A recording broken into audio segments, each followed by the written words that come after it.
Let's talk about how narcissists insult you and why it's often indirect, not direct.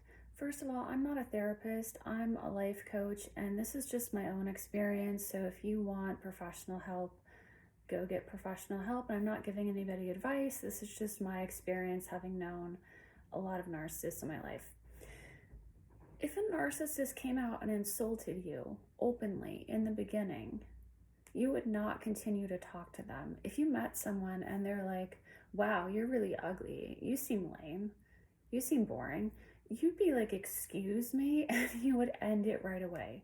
So the majority of narcissists know not to openly insult you. Instead, what they do is they, of course, love bomb you first so that you get hooked. Same old story. And then they treat you as if you were stupid, as if you were ugly, as if you were not likable. So this is the key. And once you get it, it really explains so much about the core of what is so hurtful about a relationship with a narcissist, and also why it's really hard to get over it. It's pretty easy, all things considered, to get over a breakup. You go through your mourning stages, you mourn it, you have your grief process, and then you're over it, right? But a lot of people will get stuck in some stage of getting over a narcissist, and I believe this is why. Because your brain just can't understand what happened, and also it leaves you with these insults that don't really make sense. For example, they might treat you like you're a burden. They might treat you like they can't stand you, but then 5 minutes later tell you, oh, I love you so much and you're the love of my life. And it just doesn't make sense. So your brain can really get stuck on trying to just figure out what happened, because it truly doesn't make any sense. It makes no rational sense. It only makes sense in terms of the fact that narcissists have a brain that literally has holes in it. They have holes in their brain, and I don't feel people talk about that part enough. If you scan their brain, parts of their brain don't light up on brain scans, meaning there's no blood flow. The connections don't work, meaning the blood vessels, the nerves are destroyed in parts of their brain. And I believe this is why it's not curable when everything else is curable that was caused by something that happened to you, like insecure attachment styles. Those happen when you're an infant, and you can fix it even as an adult. You can get earned secure attachment, where you learn to be a securely attached person. I have other videos on that.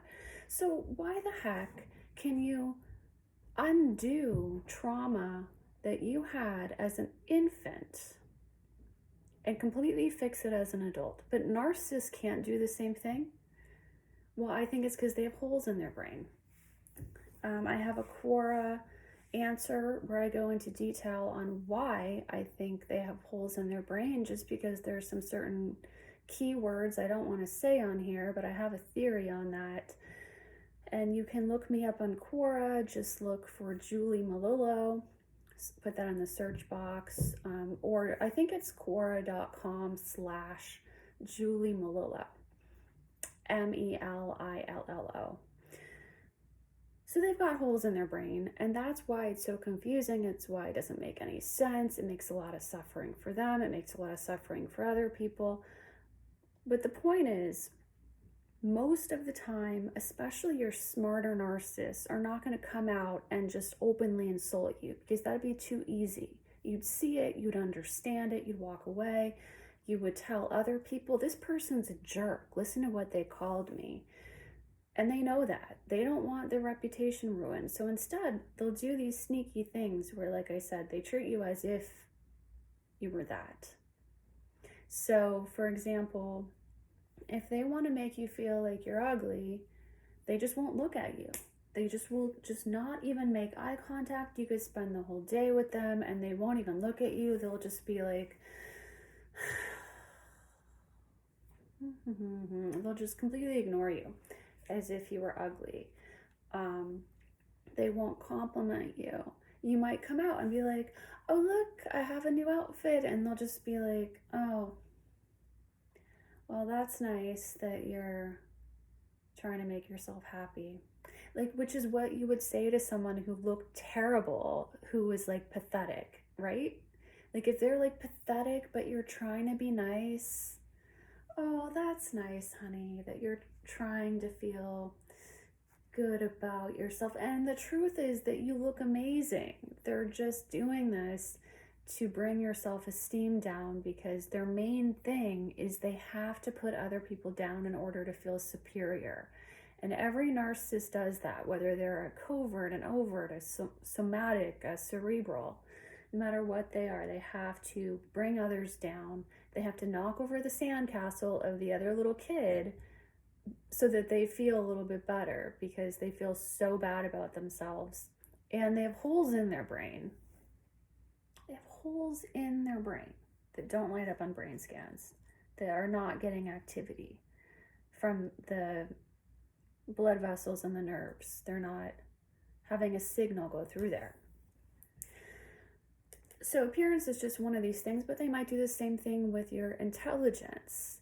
They might just start laughing at something you say. You might say something that's actually quite intelligent, and maybe you say, oh, I saw this on the news and I was thinking, and I wonder what's happening. And then they might just oh, they might just like laugh at you as if you were a fool, as if you were stupid, as a way to get superiority. And if you try to ask them, like, why are you laughing? They won't be able to explain themselves because they really don't have any reason they're laughing at you. They just want to put you down. And then if you tell that story to someone else and you're like, well, I was talking about this, and they just started laughing.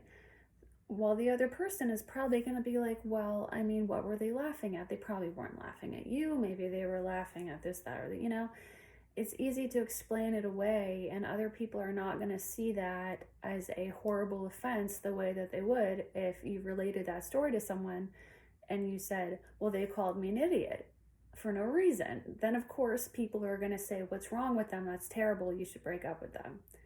But these more subtle things, they often get away with it because they know that you're going to tell that story to other people, or you're going to show those texts to someone else. So they want to look like the good guy or the good girl and still get away with it. And there's a million ways to do that.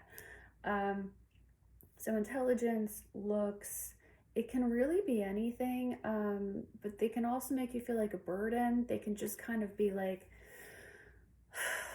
yeah, you wanted me to come over, so I'm here. As if like this is destroying their life to have to spend time with you. How cruel is that? It's cruel and it's mean, and because it's not overt, those things can stick in your head a lot longer. Or let's say that you're dating and they just act like they could just care less, like they might not reply to your messages promptly. It might be like a week later and they're just like, yeah, whatever, And meanwhile, they are actually really into you, but they're doing this to bring you down, to make you feel bad about yourself so that they can get that superiority. They might do something like show up to a date in sweatpants, just like, oh yeah, it just wasn't really worth the effort to bother. Oh yeah, it just wasn't worth the effort to shower, so I just literally rolled out of bed, and I'm smelly, and I'm here though, but I'm smelly. It's like, okay. And if you call them out, they're gonna just make a million excuses for whatever. And, oh, well, you should like me for me and my smelliness, or whatever it is. It's a weird example, but I always give weird examples, so that's nothing new. So whatever the normal effort would be, they will just do less so that you feel like crap. And it's just something that they do. They might say something to you like, oh, do you want me to like pick up something? Okay, like say that I'm a girl narcissist and I'm going to go to a guy's place that I'm dating and he's like making dinner or something. Let's say we've been dating for a couple months. I might go over there, and as a girl narcissist, I might say, "Oh, hey, honey, do you want me to pick up anything? Because I know you're cooking." And he might be like, "Oh, you know what? If you could get some basil, that would just really like be awesome. If you can't, no problem, but it would really like bring out the flavors if you don't mind." Sure, of course I'll grab some basil. Can't wait to see you, blah blah. Then I just show up. Hey, no basil. Where's the basil? Oh, yeah, I just ended up not really feeling like going to the store. I just didn't feel like it. So that is a way to be like, you are not worth it. You are not worth the basil. You're not worth the effort of me running into the deli and grabbing the basil, which would take probably 6.5 minutes. So all these little things will stay lodged in your mind, sometimes for years. And that's why people like years later often are still stuck on the narcissist. And it's not because the narcissist was amazing or they even particularly liked them that much. It's just that this stuff doesn't get worked out in your mind because it's so confusing.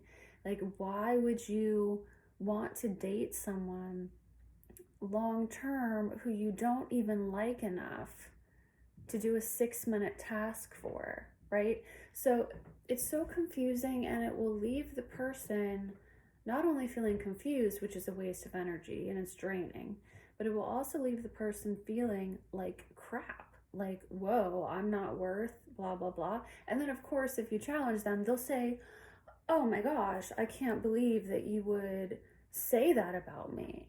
Like, just because one time I didn't feel like getting the basil. Oh, you're so demanding. You're so, like, this is ridiculous. Like, that you would expect. Well, but meanwhile, let's say this guy has spent 2 hours cooking me dinner and I've done nothing for him. Not that everything needs to be 50-50 like that, but just, in this scenario, I couldn't do a 6 minute task when he's doing over 2 hours of work, right? So, there's so many ways to put someone down. And the main thing you'll notice is they sort of act as if you were stupid, as if you were ugly, as if you were a burden, as if they couldn't stand you. So let's say you go to dinner with them and they're just like not talking to you for an hour. They're just like, looking around and looking at their phone. It's like they can't be bothered, which is how you would act if you couldn't stand someone, right? If someone was extremely boring or annoying, or so then you're like, well, why is this person even dating me? And right at the point that you're like, oh, forget this, I'm so done, then they'll be like, wait, what's the problem?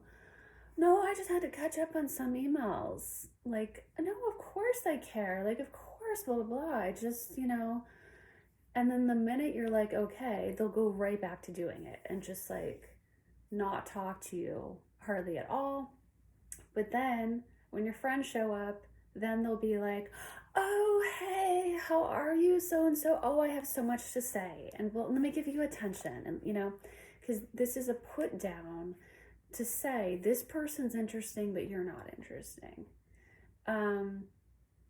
So however a person would act, if the other person was boring, annoying, just useless, worthless, that's how they'll treat you. But they will alternate it with like nice behavior, just enough to confuse the heck out of you. So when it's all over, you're left with this long string. I mean, the more years you were with them, the longer string of these events that you'll have in your mind, where you just think, well, I must have been boring, because why else would they treat me like that? I must have been not good enough. I must have been not interesting enough. And none of it is true. So this is something that you can do when a narcissist is acting this way in your own mind. You can ask yourself, if I'm so boring, then why are they stupid enough to date me? Why are they a loser who would date? Because like only a loser would date someone who was horrible, right? Anyone else would just dump them and find someone better.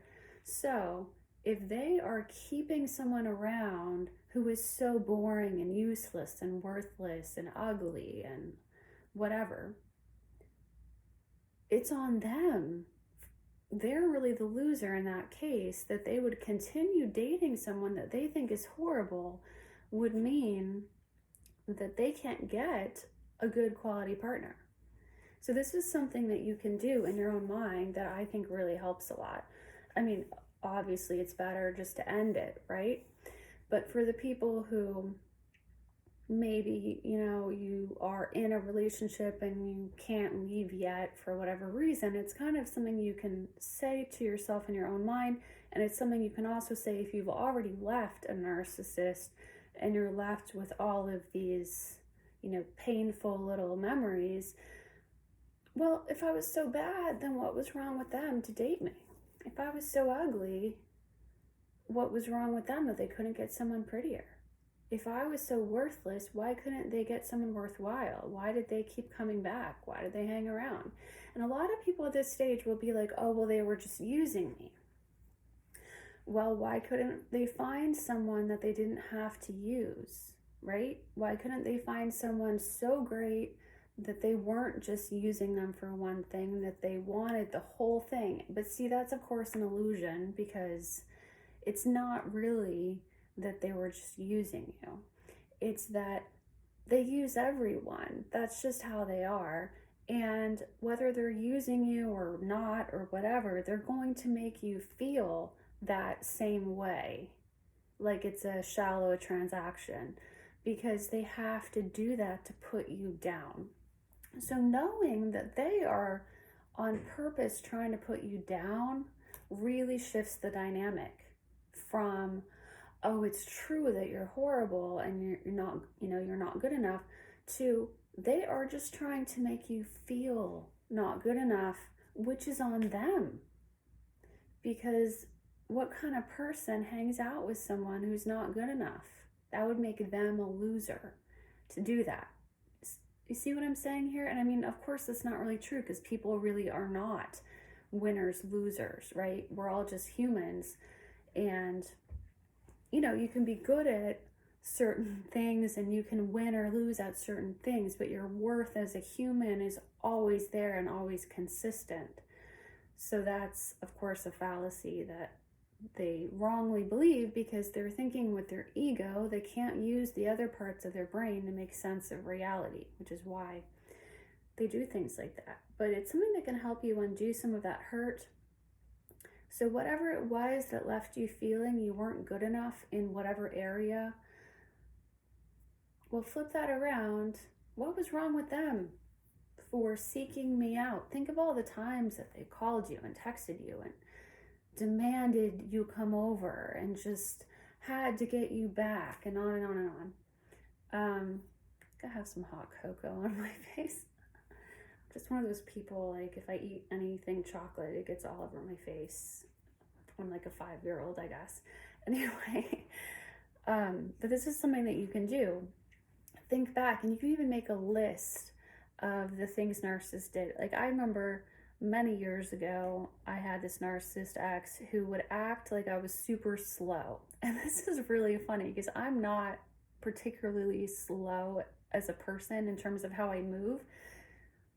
But every time we would go to a store and we're buying anything, he would like take whatever I had from me in a really exasperated way and just be like, just give it to me, like as if I was so slow that I was gonna just be like, oh, let me put this one item at a time. It's like, I'm not a slow person with how there was nothing wrong with how I was doing it, but just as a put down for no reason, he would do this every time we went to a store, just acting like, oh, I have to do it. You were so slow. Just give it to me. Just give me the basket. Just. And so at the time I thought, well, I must be like really slow or something at putting stuff on the conveyor belt or on the counter. And then I realized, like, no, I'm actually like probably faster than the average person at it's not hard. You just put the stuff on the counter.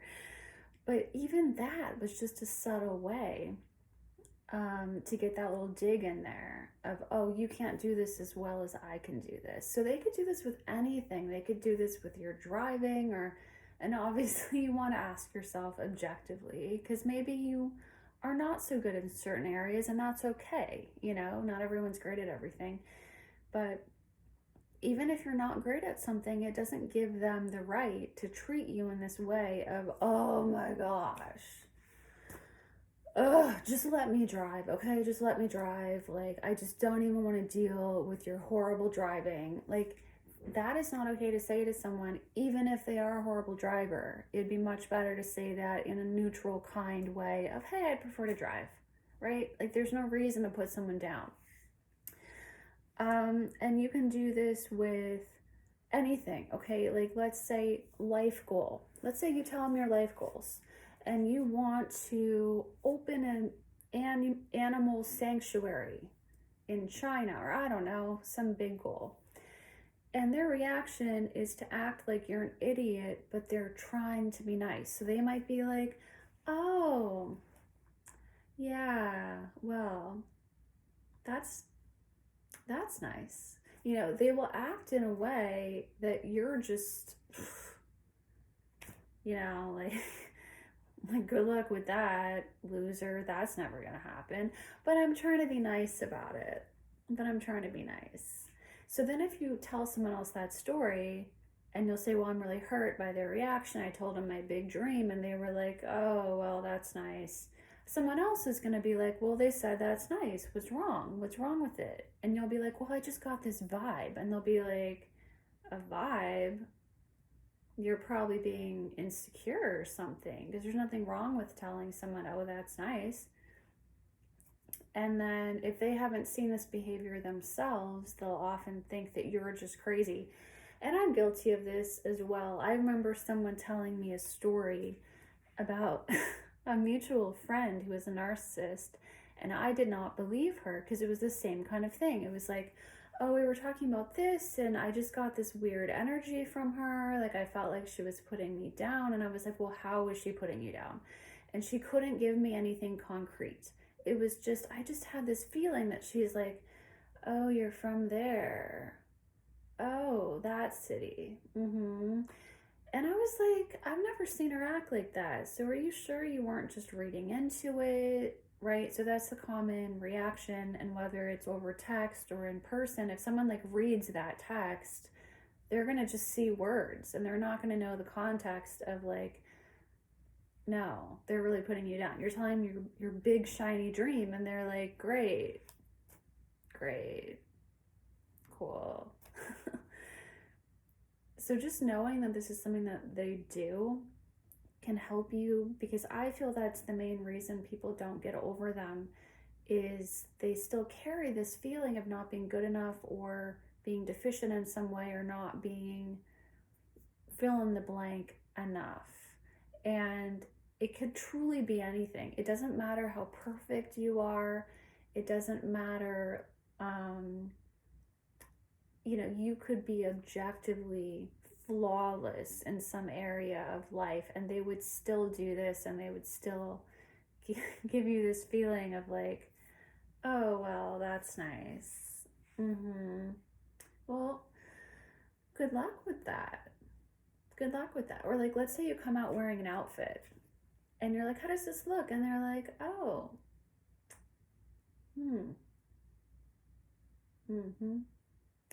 that's nice. And you're like, well, what, does it look terrible? Because you're acting like it looks, no, I'm not acting like it looks terrible. I said it looked nice, right? But it's going to leave you with that feeling of, wow, you look awful. But if they said you look awful, you would go and tell someone, and then their reputation would be damaged. So and you would also understand, well, that's an insult.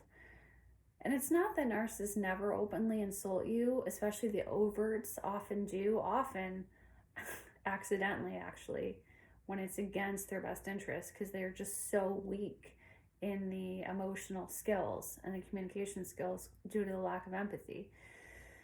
But a lot of the time, they won't openly insult you, and you'll be left with this like weird feeling of, well, I feel like they hate my outfit, but yet they won't admit that.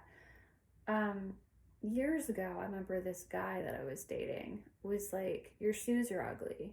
And my first thought was, well, that's probably a neg, because it was back in the days of the 2000s with that book by that guy Mystery with the weird hat, and negs were a huge thing that you would hear all the time.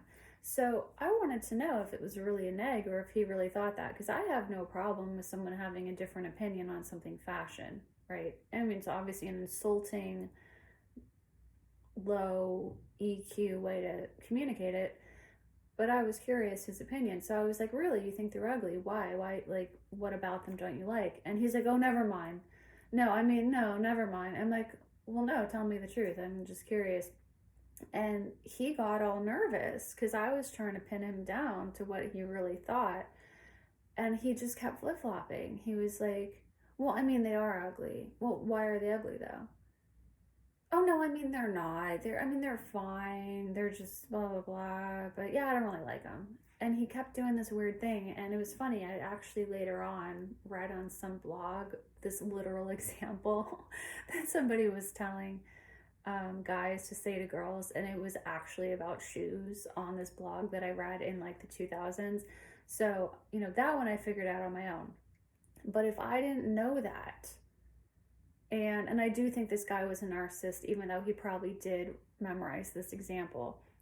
If I didn't know that and I hadn't found that blog, I'd be walking around thinking, wow, I must have some really terrible taste in shoes, right? Which I don't. But obviously it's a subjective thing that some people might hate your shoes, and that's fine. People have different types of fashion and style, and no problem. But you can see he would not commit to the insults. He wouldn't stand by it and say, yes, I think they're ugly, and I think they're ugly because I think that a good looking shoe has these qualities and that shoe does not have these qualities, and so that's how I see it. Or my style is really preppy and those are really like alternative shoes, and so I just think they're ugly. He wouldn't stand by his opinion, because the truth is he didn't really have a strong opinion. He was just trying to mess with my mind. And that's something you can remember about narcissists. They don't really believe what they're saying overall in an objective way. They're just trying to mess with your self-esteem and make you feel insecure and make you feel less than them.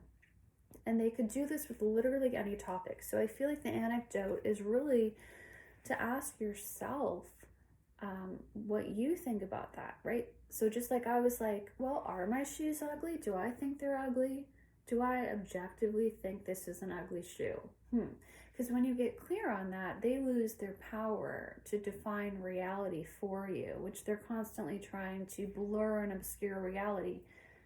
So when you know what reality is, they can't gaslight you anymore, because you just know the truth. And then you put the focus on that. Well, why are you saying that? Well, what do you really think? And that makes them super uncomfortable, because they don't really have an opinion. They're just trying to mess with you. So they will get confused on what their opinion is. And if you ask them a few days later, they'll often tell you the opposite. They'll often forget the whole thing. Their mind is a jumble. It's a mess. It's a mess in there because, like I said, it literally has holes in it. But this is something you can do if you're trying to get over someone, or if you're kind of stuck in a relationship with someone right now and it's not really making sense. I mean, I'm not giving you advice, but like, this is just what I did. Make a list of those things that really bug you.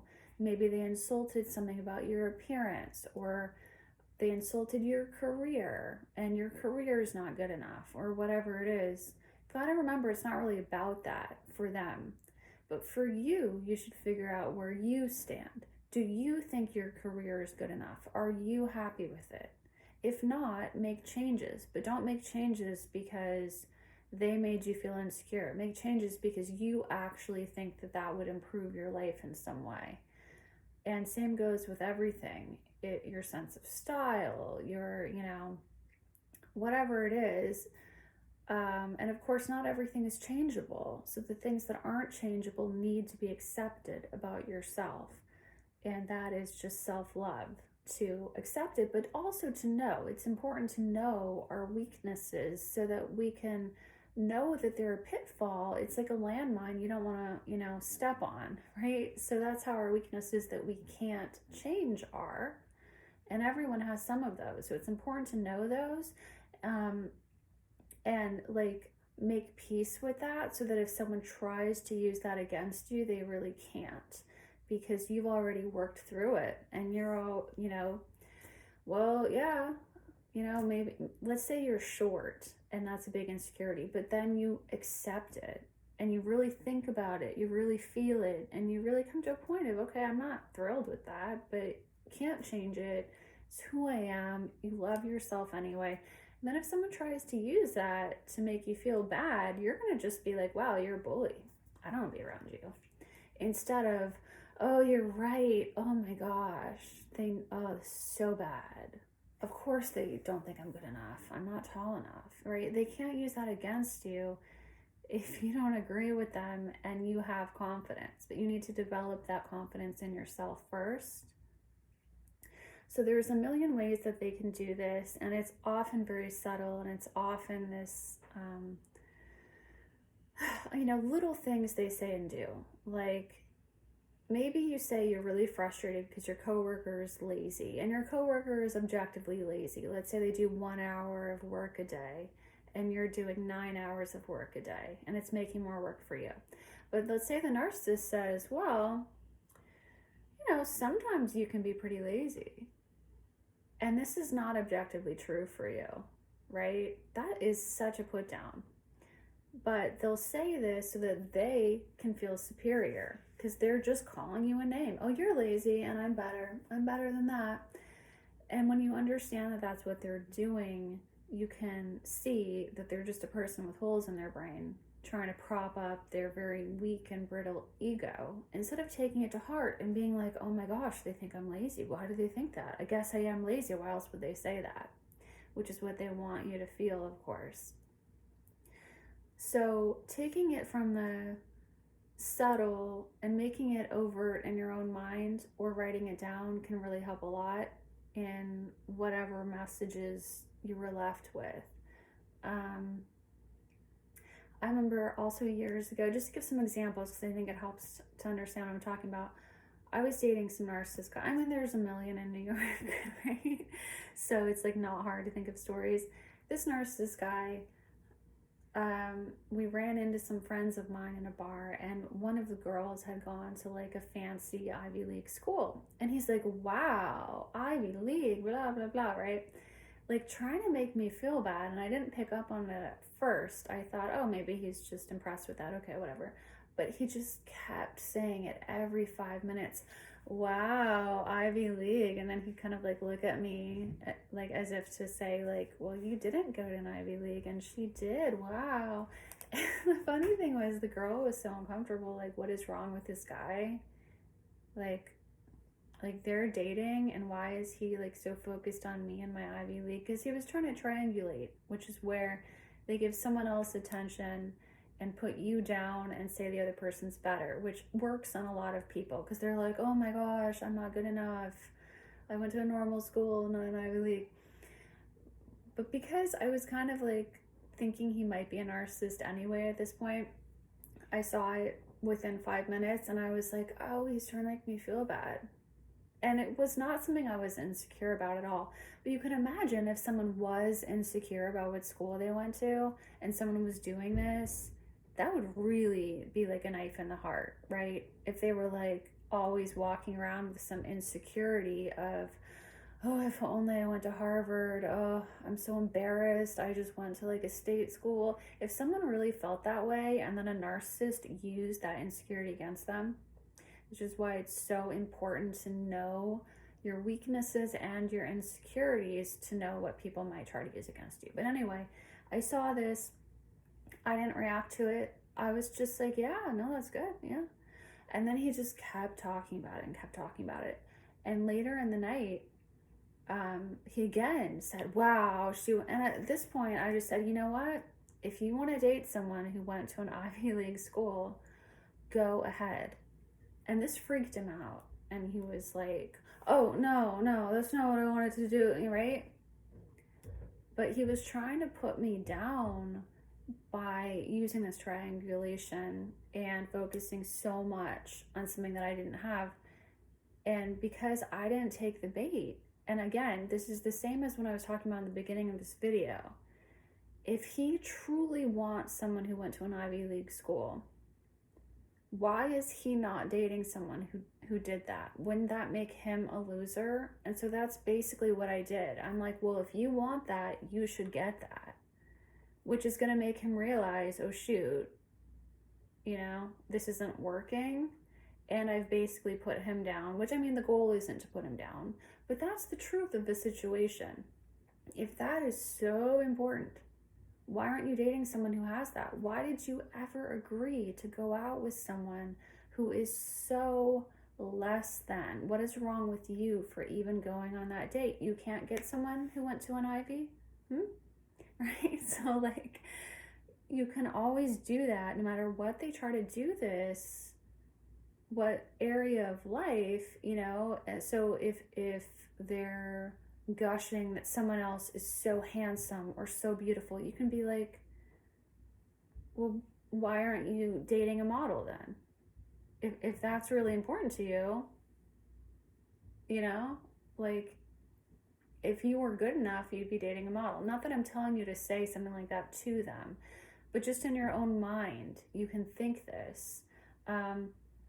Or they're, extremely intelligent, award-winning scientist or whatever, and they might look at you and be like, you're just a blah, blah, blah. Oh, well then how come you're not dating an award-winning scientist, honey? Like, that's the kind of thing you can just think in your mind, and get clear on the fact that they really are trying to put you down. When you know that, everything else kind of falls away. But like I said, the thing that's so hard is that it's not in your face. Because if it's always in your face and they're just like, you're stupid, you're ugly, I don't like you, it's kind of easier to deal with, because you can ask yourself, am I really stupid? Am I really ugly? And you can kind of get to an objective conclusion. But if they're just acting like you are worthless, especially if they're not even choosing a category, right? Because you can objectively be like, well, okay, I'm not an award-winning scientist, but I think I'm decently intelligent. You can get to a place of objectively understanding where you're at in these different areas so that you feel confident. And like I said, you can also accept any weaknesses or work on insecurities to really kind of like bulletproof yourself as much as is possible, because emotional abuse is just like physical abuse, and it will hurt you no matter how strong you are. If someone like punches you and breaks your nose, that will hurt you. And if someone insults you, it will still hurt you. But it will give you a foundation that it's easier to see what they're doing and get away from it. But when they're not choosing a category of like stupid, ugly, it's just this general, you're just worthless in general, but I can't really tell you why. I can't really put my finger on it. You're just not worth, the effort. You're not worth whatever I would do for someone else that would be normal to do in this situation. So, that's the thing you can look at, is if you're being treated like that can be hard, because then you objectively, like, what do you even ask yourself, right? Because everyone has worth as a human, so that's not even a question. So if you feel a vague sense of just being not good enough or being worthless and you can't name why, then that may have been something that they planted in your head. So be aware of that. Neighbors are so freaking loud. And that's, I think, a much tougher one, because they might leave you with a sense that you're a burden, or you're just, they just have to put up with you. Or, wasn't I just here like the other day, and I'm like, I'm here again, and man, maybe we spend too much time together. They were just making you, devaluing you, and which is what narcissists do in the devalue stage. You've got your love bombing. oh, you're amazing, you're perfect, and then you get your devaluing, where they basically deal with their own insecurities by putting them onto you, instead of dealing with the fact that they don't feel good enough about themselves. They throw all that your way. So then it's like, oh, well, you're not good enough, I'm better, you're worse, all of that kind of thing. So I would say that is the toughest one. If it's just a vague sense of they just kind of can't stand you, they find you annoying, they find you a burden, they, anyone else they would put the effort in, but for you, I'm just not going to bother. And it's just, I'm not going to bother with that. So you can think of that in terms of anything. Like, let's say it's your birthday. All your friends get you a birthday present, as is normal in your friend group. I know it's not like normal in all friend groups, but let's say it's normal in yours. Everyone gets you a present, and the narcissist just doesn't. Just, why would I get you a present? Why would I do that? And then they go out and get a present for someone else. That's a perfect example of them needing to put you down to feel better about themselves. And a lot of this stuff is not conscious for them. They're, is it really conscious for a toddler to knock over another kid's sandcastle? Not really. They just don't feel good. They don't feel powerful and happy and good about themselves. And so they think, I'm going to ruin someone else's day too. Ha ha ha. That's like a lot of it. It's not like they're a mastermind calculating this kind of thing. Anyway, like I said, I'm not a therapist, so please go and do get therapy if you need it. And if you need to diagnose somebody, go do that. But I am a life coach, so I help people get from here to there faster and far in terms of your present moment goals, and meaning not your past. The past is therapy territory, where you're like processing emotions and talking about your childhood. That's all therapy. Coaching is the now, meaning let's figure out your goals now, and how do you want it to be in the future? What's the obstacles in the way, and how do you get there faster? So basically, I'm asking a lot of questions. It's not an advice-based. Therapy is advice. They're going to tell you, this is what you should do. I'm going to ask you, well, what do you think you need to do? So it's a lot of questions to help you speed up that time to get what you want. Now, the thing is, coaching is expensive. So it's usually something that like CEOs, entrepreneurs, that kind of person buys. But I do have a book that I've written for everybody, so that everyone can learn the coaching process, and you can use the same process that I use with clients. It's really expensive. It's obviously harder to do it yourself, just like with anything. But if you don't have the money right now for the actual coaching sessions, it can be kind of a lily pad to hop from, like you're a frog, to get from here to there, to the point that in the future maybe you can afford coaching sessions by starting out coaching yourself. So I have that on Kindle Vella. I'm adding new chapters to it, and you can also buy only the chapters you want, which is pretty cool. If there's a chapter that doesn't apply to you, you can skip it. I suggest reading them all, but it's of course up to you. And you can go to my website, juliemwriter.com, and I have all of my novels there, and I have my coaching book, which is Attack Your Goals, Not Yourself, and it has like a pink lion. That is my life coaching book, where I share my life coaching process that I have done since 2005, 2007 in Manhattan. So I have learned a few things about how we all think as humans and how to speed up that process. And it's not specifically about narcissists, but it's something you can do to get your power back, to work on yourself and your goals, to start actually tangibly improving your life while you heal from the narcissist. And we all know the best revenge is just living your best life. I mean, happiness is where it's at. And like I said, I also have Quora answers on narcissism, which are totally different than my videos. I'm not just reading my Quora answers. My videos are all completely different content. So Quora.com/Julie Melillo, JulieMelillo is my Quora. And if you want to subscribe, and please like the video. If you liked it, please comment. If you have any thoughts, I always love to see your comments and see you guys like discuss with each other your experiences and all of that. So anyway, thanks for watching.